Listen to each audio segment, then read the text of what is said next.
السلام علیکم. شاہد رضا رنجا صاحب جو اوورسیز فورم کے چیئرمین اور شہباز گل کے دوست بھی ہیں، امریکہ سے اسپیشلی آج پہنچے تھے.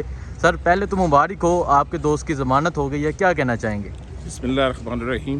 سب سے پہلے تو میں اللہ تعالیٰ کا لاکھ شکر گزار ہوں کہ آج اس نے شہباز گل کو سرخرو کیا، اور چیف جسٹس اطہر من اللہ صاحب کا بھی شکر گزار ہوں کہ انہوں نے ایک محب وطن پاکستانی پر جو لگنے والا الزام تھا اس میں ان کو سرخرو کیا. اور انشاءاللہ تعالیٰ مجھے امید ہے کہ شہباز گل صاحب پہلے بھی محب وطن تھے اور آئندہ بھی اداروں کا احترام نہ صرف کرتے رہیں گے بلکہ پاکستان سے لازوال محبت کرتے ہیں.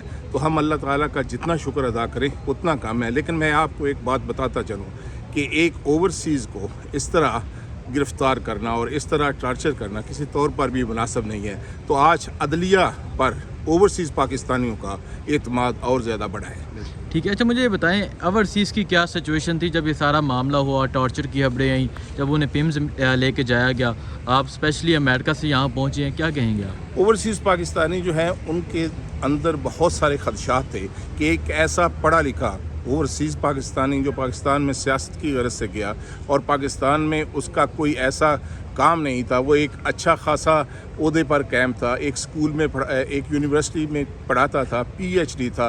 تو وہ جو اوورسیز پاکستانی پاکستان میں آ کر پاکستان کی خدمت کرنا چاہتے ہیں ان کو وہ یقیناً ہرٹ ہوئے. انہیں پتہ چلا کہ جب ایک اوورسیز اتنا قابل اوورسیز پاکستان میں آ کر کچھ کرنا چاہتا ہے تو اس کو اس طرح ٹارچر کرنا، اس طرح تشدد کرنا کسی طور پر بھی مناسب نہیں ہے. لیکن انشاءاللہ تعالی میں آپ کو یقین دلاتا ہوں کہ شہباز گل جو ہے اس کی محنت رنگ لائے گی اور یہ آخری اوورسیز ہوگا. اصل میں آپ کو بتاتا چلوں اوورسیز پاکستانی زیادہ تر عمران خان سے محبت کرتے ہیں اور یہ عمران خان سے محبت کی ایک سزا ہے جو اوورسیز پاکستانیوں کو دینے کی کوشش کی گئی ہے. اور الحمدللہ شہباز گل اس میں سرخرو ہوا ہے.